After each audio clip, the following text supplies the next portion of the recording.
Assalamualaikum warahmatullahi wabarakatuh. Perkenalkan, nama saya Siti Aisyah, kelas 6B dengan NIM F4322321120. Prodi PGSD, Universitas Setiabudi Rangkas Bitung. Baik, saya akan menjelaskan hasil pemahaman terkait metode kualitatif, kuantitatif, dan R&D. Saya akan menjelaskan metode kualitatif terlebih dahulu. Apa itu metode kualitatif? Metode kualitatif adalah sebuah penelitian ilmiah yang bertujuan untuk memahami suatu fenomena dalam konteks sosial secara alami dengan proses interaksi komunikasi yang mendalam antara peneliti dengan fenomena yang ingin dibahas. Lalu di sini ada ciri-ciri penelitian kualitatif. Yang pertama, peneliti. Peneliti adalah instrumen. Instrumen adalah alat ukur untuk mengumpulkan informasi. Yang kedua, bersifat subjektif. Saat melakukan wawancara, peneliti tidak hanya mencatat jawaban dari narasumber. Peneliti harus bertanya lebih dalam untuk mendapatkan informasi yang terperinci. Yang ketiga, berkembang dan fokus pada proses. Proses pengumpulan data dalam penelitian kualitatif tidak bisa dilakukan satu kali. Apabila kalau responden yang kamu hubungi berjumlah 2 orang atau lebih. Yang keempat, hasil deskriptif. Ciri penelitian kualitatif lainnya yaitu informasi yang diperoleh akan diolah dan disajikan dalam bentuk uraian atau deskripsi. Selanjutnya di sini ada jenis-jenis penelitian kualitatif. Metode kualitatif memiliki beberapa macam, seperti etnografi, studi kasus, studi dokumen, pengamatan atau observasi alami, serta fenomenologi. Selanjutnya ada kelebihan metode penelitian kualitatif.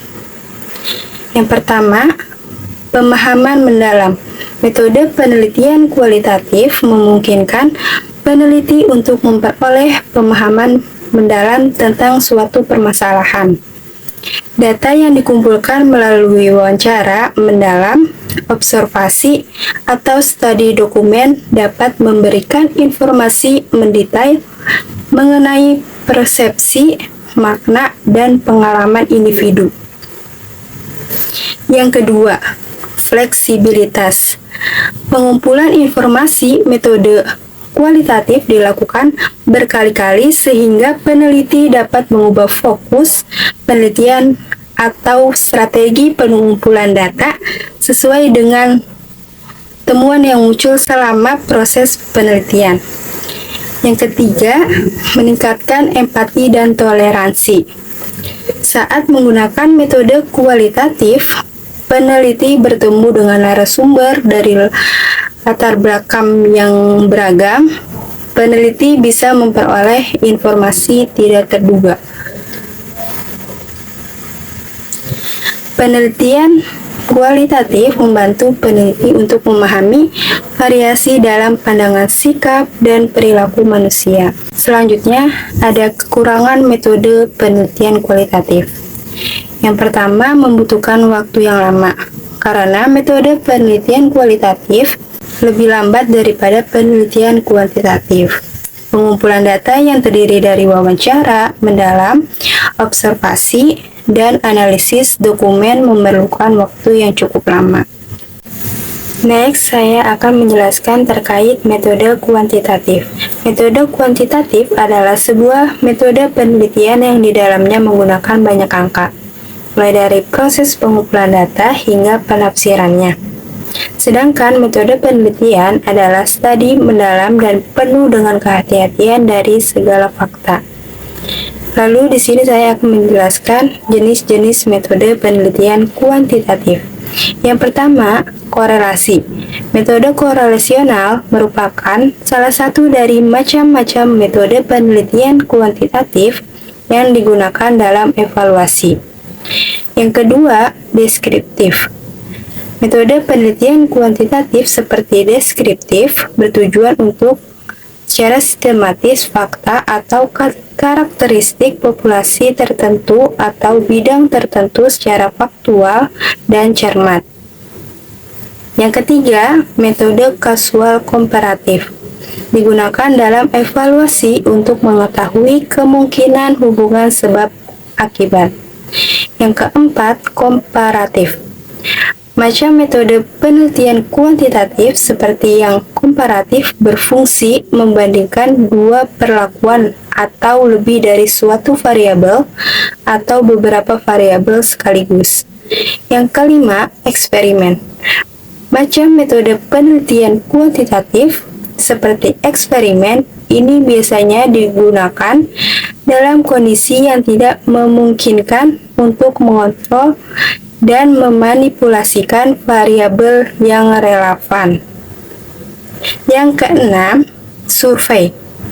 Metode penelitian kuantitatif seperti survei digunakan untuk memecahkan masalah-masalah isu skala besar yang aktual dengan populasi sangat besar, sehingga diberikan sampel ukuran besar. Yang ketujuh, inferensial. Dalam penelitian inferensial dapat membahas tentang besarnya peluang kesalahan dalam pengambilan kesimpulan. Lalu di sini ada kelebihan metode kuantitatif. Yang pertama, dapat digunakan untuk menduga atau meramal. Yang kedua, hasil analisis dapat diperoleh dengan akurat bila digunakan sesuai aturan. Yang ketiga, dapat digunakan untuk mengukur interaksi hubungan antara dua atau lebih variabel. Yang keempat, penelitian lebih berjalan sistematis. Yang kelima, penelitian lebih berjalan objektif, spesifik, jelas, dan rinci. Adapun kekurangan metode kuantitatif. Yang pertama, berdasarkan pada anggapan-anggapan atau berasumsi. Pengumpulan data cenderung berasal dari nilai tertinggi. Yang kedua, penelitian tidak subjektif. Yang ketiga, keterlibatan riset umumnya terbatas. Lanjut yang terakhir, R&D. R&D adalah suatu metode atau langkah untuk menghasilkan produk baru atau mengembangkan dan menyempurnakan produk yang telah ada dan digunakan untuk menguji keefektifan produk tersebut. Dalam pelaksanaan R&D, ada beberapa metode yang digunakan, yaitu metode deskriptif, evaluatif, dan eksperimental.